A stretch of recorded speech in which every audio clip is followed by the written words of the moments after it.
We're recording in higher resolution now. I'm gonna have to get myself a lint roller for my microphone. I love urban legends about movies. I've even fallen victim to them more often than I care to admit. But this one has to be one of my favorites of all time. I say, did you know that the original The Nutty Professor, that is, the one from 1963, starring, co-written, and directed by Jerry Lewis for Paramount Pictures, was supposed to be a drama? Jerry Lewis intended for the movie to be the one that made people take him seriously as a dramatic actor. And when audiences and critics responded to it as a comedy, it soured him on the whole industry. Oh, well, thanks, Mr. McKnowledgeblish, for that charming little fact-shaped anecdote. The thing is, if you've ever seen The Nutty Professor, the story just doesn't hold water.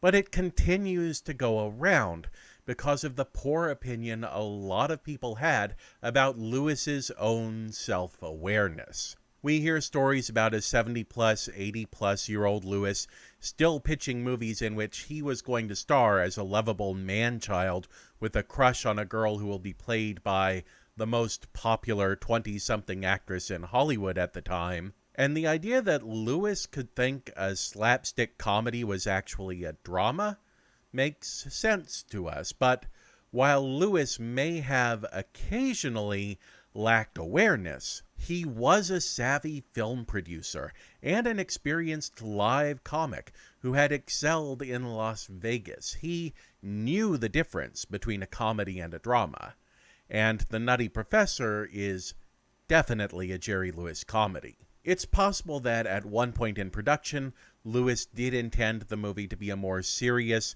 modernized retelling of Dr. Jekyll and Mr. Hyde, and that somewhere along the way the project shifted toward comedy.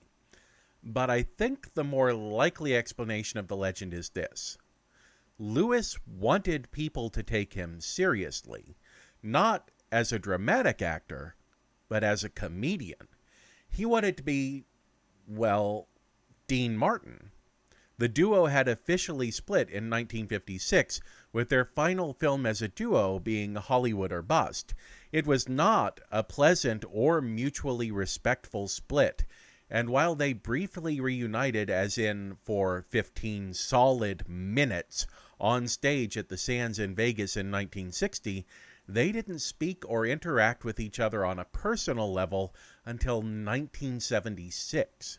So 63 would probably have been a time when Lewis wanted to prove to people that he didn't need Dean Martin for his act to work, that he was just as capable of being Dean Martin as he was of being Jerry Lewis. He could be the slapstick screwball comic with the chattering voice and the loose-limbed gangliness, and he could also be the smooth-talking, velvet-voiced crooner. Hold it a second. Hold it. We'll make our own music, gorgeous. Just hold it. You and you stay. Tubby, you go rest your thumbs. I'll drive. Sweetie, go get your lips pressed. Split. Will you listen? You listen. Sit down here. And if you listen, you'll be thrilled. Believe you me. Sit and listen and watch. But what's interesting about The Nutty Professor is that when Lewis wanted to branch out and show that he could be a hip, swingin' guy, he made the story literally into science fiction. The nerdy, childishly innocent, socially inept Professor Julius Kelp has to concoct a formula that severely alters his physicality, his voice, and his basic personality in order to become the piano-playing, love song crooning Buddy Love. That barrier between the two characters has to be broken by the fantastic and the bizarre. Just pull it right out. Oh, that really snapped. Oh, I'm Good sorry. job. Well, Good. now try it. Leave If you could. Oh, no.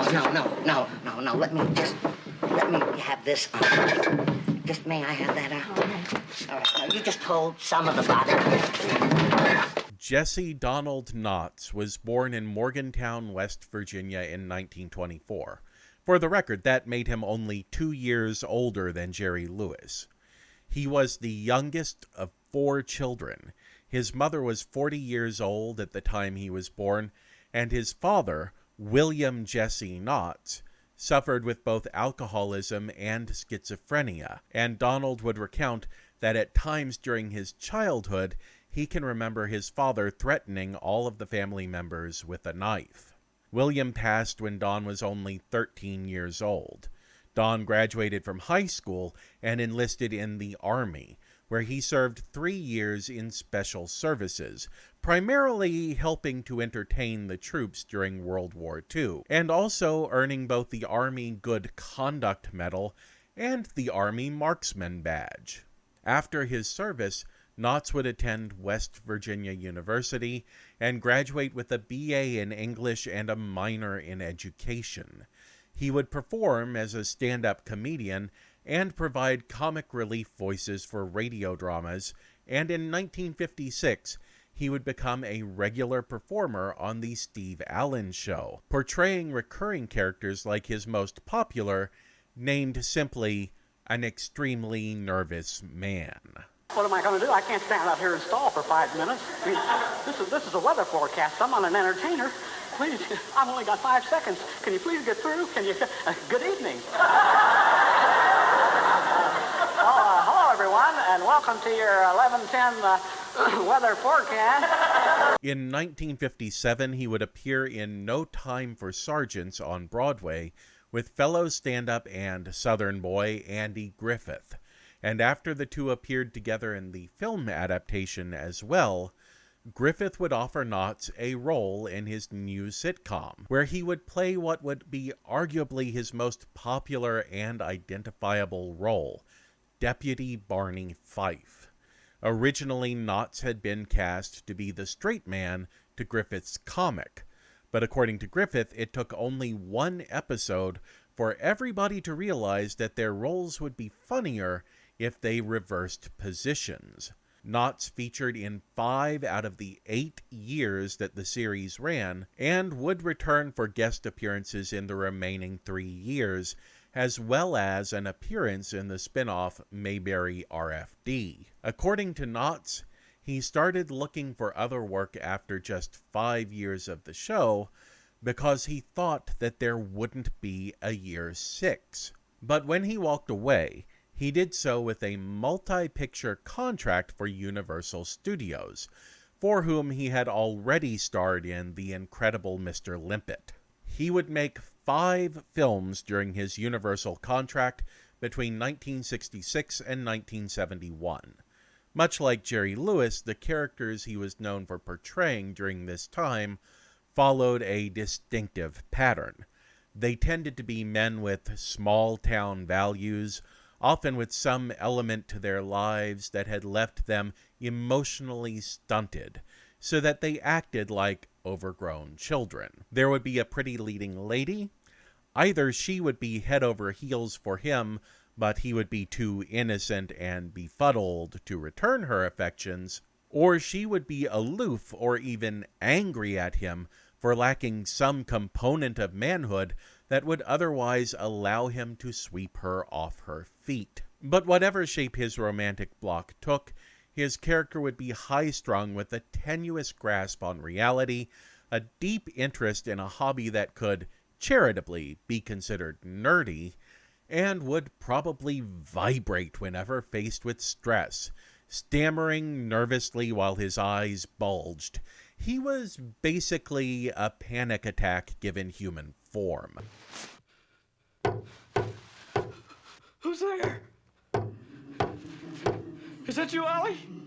The 4th of his 5 films for his Universal contract was 1969's The Love God, properly styled with a question mark at the end, as in, this guy? This Barney Fife-looking dude? He's the Love God?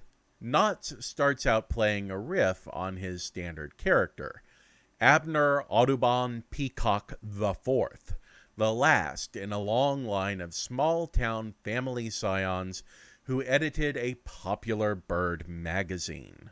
When his magazine fails and his family tries to sell it out from under him, it winds up in the hands of Osborne Tremaine, a big city smut peddler who sends Peacock off in search of an elusive bird, and in his absence transforms the publication into a soft-core nudie rag. He suddenly finds himself at the center of a civil liberties court battle that winds up with him being branded as a sex maniac, and the combined pressure of his magazine's mob-affiliated publishers, his civil liberties lawyer, and society in general push him into taking on a new, swingin' Hugh Hefner persona as Abner Peacock, vanguard of the sexual revolution, figurehead of a smart, literary girly magazine edited by Anne Francis, and a regular face at their Peacock-branded nightclubs. The movie's not completely progressive, but for the late 60s, it's actually pretty amazingly sex-positive. Aside from a third-act obsession with virginity and traditional marriage roles, it handles the characters' sex lives as very matter-of-fact. From the very start, it takes a jab at people who thoughtlessly shame models for posing nude. If your idea of grace and beauty is this coarse, overdeveloped caricature of a woman. Your Honor, you're speaking about my wife. Your wife? Well, that is Evelyn, isn't it? My humble apologies. Anne Francis, in the role as Liza LaMonica, is eager to jump at the chance to edit Peacock magazine because she's tired of sex being relegated to simple, dirty magazines when it can be intelligently and thoughtfully discussed and written about. Abner may not be eager to dive into a world of hedonistic excess, but he's also not strictly opposed to it. Even the elderly small-town lady Miss Pickering, played by Marjorie Bennett, adjusts immediately and perfectly to her new life. Come right in, honey. I'm Miss Pickering. Call me Edie. We're running a little late today, so just undress behind the screen there, dearie. Edna, honey. Coming here, baby. There's also the girls who hang around Abner as a glorified backdrop, paid for by the magazine to make him look like a bigger swinger. But Peacock treats them as people. It's a gag about how innocent Abner is, but they state that he spends his nights teaching them bird calls, and the rest of the world can't even imagine that. In the modern day, that plays as a commentary on how casually people dismiss the very real personhood of sex workers, that they might actually find something like bird calls interesting and something they want to learn more about. Instead, people err on the side of fantasy, whether that fantasy is treated as desirable or undesirable. But throughout the movie, people, no matter who they are people. Even the biggest, most unapologetic smutmonger of the bunch, Osborne Tremaine, played by Edmund O'Brien, is hopelessly devoted to his wife Evelyn, who has always been the cover model for his magazines. Don't worry, Mother. Don't worry. Don't worry, Mother. What is this nonsense about Evelyn not being on the cover of our first issue? Osborne will discuss that later. There's nothing to discuss. Get into your garter belt, Mother. You're going to be on that cover. And it's also fascinating at how inclusive it is. Remember all the things I said about the Nutty Professor? It's very similar in its core concept. An unlikely leading man suddenly and solidly becomes a sex symbol. But remember that Jerry Lewis took it into the realm of science fiction. In order for Professor Julius Kelp to become Buddy Love, he has to take a formula that changes everything about him, only so that he can ultimately learn that being himself was true strength all along.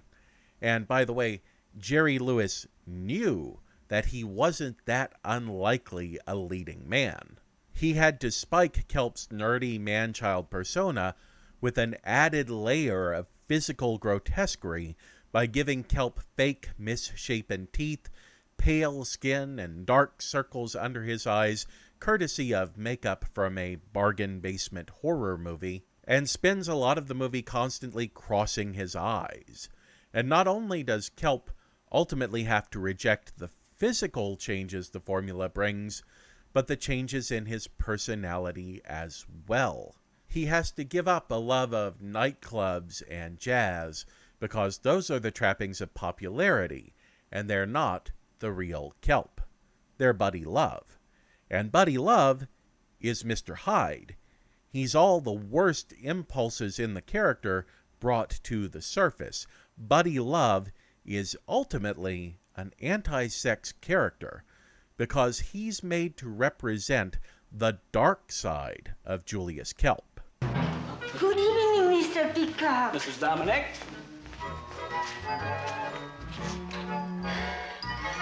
Come belle. Don Knotts, on the other hand, always played the physically unlikely leading man. His features are not conventionally attractive, and both Knotts and the producers of pretty much all of his movies were aware of that, and willing to play that up. But when Abner Peacock becomes the swinging, hedonistic figurehead of Peacock magazine, it isn't science fiction. It's someone making a choice to embrace an image that he has been told is what people need to see right now. And yes, he enjoys it. He enjoys the attention, and he enjoys the nights out, and he enjoys the companionship that comes with it. But unlike Julius Kelp, Abner Peacock is never anybody but Abner Peacock. And that's not just physical. His new image may be carefully constructed, but he never betrays who he really is at heart in order to become somebody completely new. Any failings of Abner Peacock, international playboy, are also the failings of Abner Peacock, small-town birdwatcher and prominent member of the church. And, consequently, any virtues of Peacock, small-town birdwatcher and prominent member of the church, are also virtues of Abner Peacock, playboy and tabloid superstar. He still treats everyone around him with dignity and respect, and while he may enjoy the luxury of the swinging lifestyle he's adopted, he still remains true to his very traditional values about relationships and marriage, for better or for worse. Abner, I've been thinking, and I think both of us ought to wipe completely from our minds what happened last night. Now that it's over, I feel I can stay with the magazine. Well, I don't know if I want you to. What? Well, I'm one of those fellows who feels rather strongly about his wife working.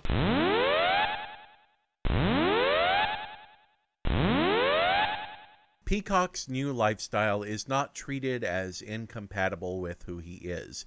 In fact, it's good for who he is. It helps to bring him out of his shell and makes him more able to stand up for himself. It's not treated as a terrible stain on his character that he must leave behind forever in order to embrace his own true nature. Peacock can enjoy late nights out and conversations with a table of attractive models, and still be hopelessly devoted to the girl he fell in love with back in his small hometown. Because enjoying life is not in and of itself a sin, and as Peacock, Don Knotts doesn't have to become something physically different from who he is either, because anybody and everybody can take time to enjoy their life, and anybody and everybody can be fascinating and intriguing and attractive. Sometimes they just need a little bit of a push out of their comfort zone. Thanks for checking out the video, guys. This is an interesting duo to me, the Nutty Professor and the Love God, because I do feel there's a lot of similarities, but it's the places where you can contrast them that you really see where the stories shine through. What do you think? Are you on Team Kelp or Team Peacock? Are you on Team Lewis or Team Knotts? Or do you think it's absolutely ridiculous to have a team either way? Drop down into the comments below and let me know. While you're down there, you can like and subscribe.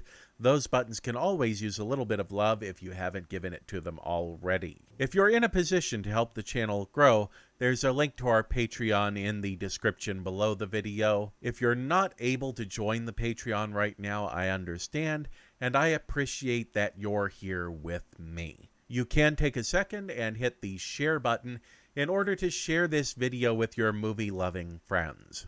Until next time, I am Glenn Williams, the film optimist, reminding you to watch like it means something.